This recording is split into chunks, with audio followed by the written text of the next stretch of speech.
और आज मैं एक बड़े इंपॉर्टेंट टॉपिक के साथ आया हूँ। प्री मेच्योर एजैकुलेशन और ये जो जल्दी फारिग हो जाते हैं, इसका प्रॉब्लम है। ये बहुत से ख़ानदान ख़राब होते हैं, घर ख़राब होते हैं, डाइवोर्सेस होती हैं। ये एक बड़ी प्रॉब्लम है, जेन्युइन प्रॉब्लम है हमारी सोसाइटी की, और हम लोग इससे को इग्नोर करते हैं, इस पर बात नहीं करते। आज मैं आपके साथ कुछ डेटा शेयर करने वाला हूँ जो स्टडीज़ हुई हैं, और कैसे एक्सरसाइज से हम इसको रोक सकते हैं, इसके बारे में बात करेंगे। सबसे पहले ब्रीफली बता दूं, प्री मेच्योर एजैकुलेशन है क्या, ये जो जल्दी फारिग होना होता है।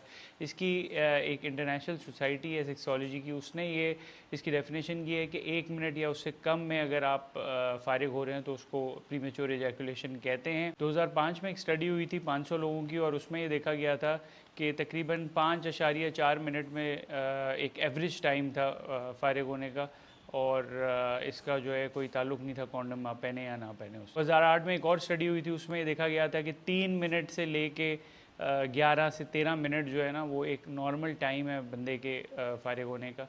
तो इसके अंदर जो सारी प्रॉब्लम होती है वो सबसे ज़्यादा होती है बॉदरसम। बहुत फ्रस्ट्रेटेड हो जाता है कपल, मर्द भी और औरत भी, और उसकी वजह से बहुत प्रॉब्लम शुरू हो जाती हैं। तो इस पर बात करना बड़ा ज़रूरी है।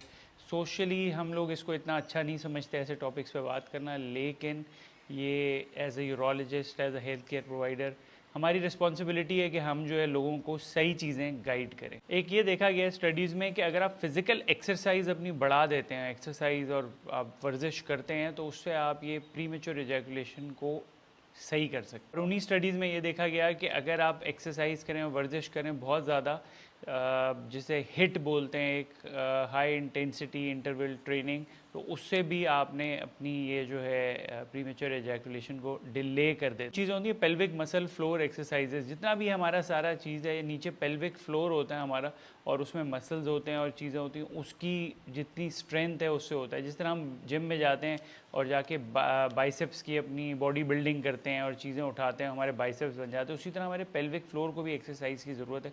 वहाँ पे भी मसल्स हैं, उनको भी टोन अप करने की ज़रूरत है और उनको भी सही रखने की ज़रूरत है। तो ये आप इस चीज़ को कंट्रोल कर सकते हैं। जब ये हम हिट एक्सरसाइज करते हैं तो हम अपनी बॉडी को बिल्कुल टेम कर देते हैं, एक्सट्रीम लिमिट पे ले जाते हैं, ताकि आप जो है उसका सबसे ज़्यादा फ़ायदा उठा सकें। इसमें जो है अपने सांस के ऊपर आपने बड़ी कंसंट्रेशन रखनी होती है, ब्रीदिंग के ऊपर कंसंट्रेशन रखनी होती है, और जिसकी वजह से आपके मसल्स भी बेहतर फील करते हैं और आपका फोकस भी अच्छा रहता है, एक्सरसाइज भी अच्छी होती है। जिसकी वजह से आप देखा यह गया है कि आपके सिंपैथेटिक और पैरासिम्पैथेटिक दो सिस्टम होते हैं। एक होता है जो आपको एग्रेसिव करता है, तेज़ करता है, और दूसरा जो है चीज़ों को हल्का करता है और रिलैक्स करता है। दोनों को इससे फ़ायदा होता है, और जिसकी वजह से आपकी प्री मेच्योर एजैकुलेशन भी कंट्रोल में रहती है, और आपका जो दिमाग से जिस्म का कनेक्शन है वो भी स्ट्रॉन्ग होता है। जैसे कि आपको पता है ये सारी चीज़ रिलेटेड नर्वस सिस्टम से है, दिमाग से रिलेटेड है, तो वो जो कम्युनिकेशन है वो भी बहुत अच्छी रहती है। एक जो है स्टडी हुई चाइना में, और उसमें ये देखा गया है कि जो हिट एक्सरसाइज थी, हाई इंटेंसिटी इंटरवल ट्रेनिंग, उसकी वजह से जो है आपका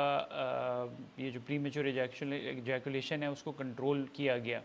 अब ये आप पूछेंगे हिट होता क्या है? हिट ये होता है कि आप नॉर्मली वॉक कर रहे हैं, आप बिल्कुल एकदम तेज़ भागने लग जाएं, और फिर उसके बाद फिर आप वॉक करें, फिर थोड़ा तेज़ भागें, थोड़ी जंपिंग कर लें, थोड़ी ये कर लें, तो उससे होता है आपका जो हार्ट रेट है वो बहुत जल्दी बढ़ता है और वापस नीचे होता है। हाई इंटेंसिटी, मतलब बहुत ही हाई इंटेंसिटी की आप एक्सरसाइज करें, इंटरवल दिया आपने, फिर वॉक करनी शुरू की, इंटरवल दे दिया उसको, ट्रेनिंग।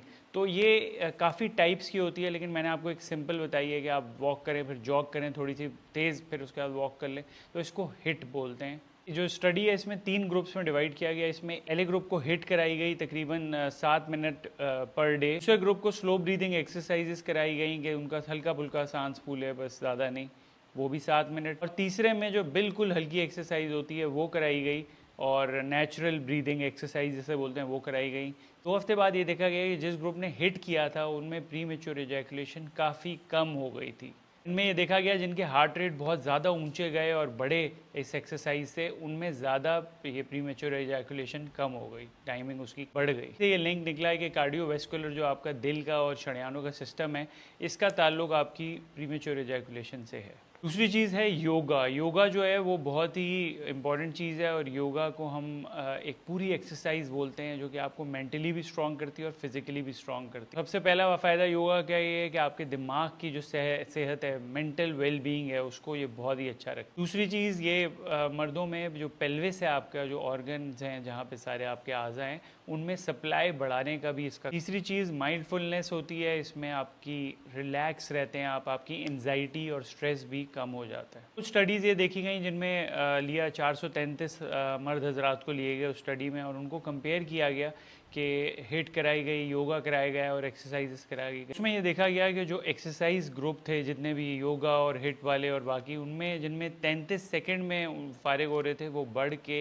112-13 सेकंड पे चली गई 2 हफ्ते के अंदर अंदर। कुछ स्टडीज़ में ये देखा गया कि एक ग्रुप को योगा एक्सरसाइजेस कराई गई और उनको कंपेयर किया गया दवाइयों से। दवाइयाँ मैंने एक वीडियो भी बनाई प्रीमेच्योर एजैकुलेशन की, उसमें मैंने बताया SSRI इनहिबिटर्स होते हैं वो देते हैं। ये दवाई दिमाग के लिए इस्तेमाल होती थी, लेकिन उसके साइड इफ़ेक्ट में देखा गया कि ये आपको जो जल्दी फारिग होते हैं हजरात उनकी टाइमिंग बढ़ा देती थी।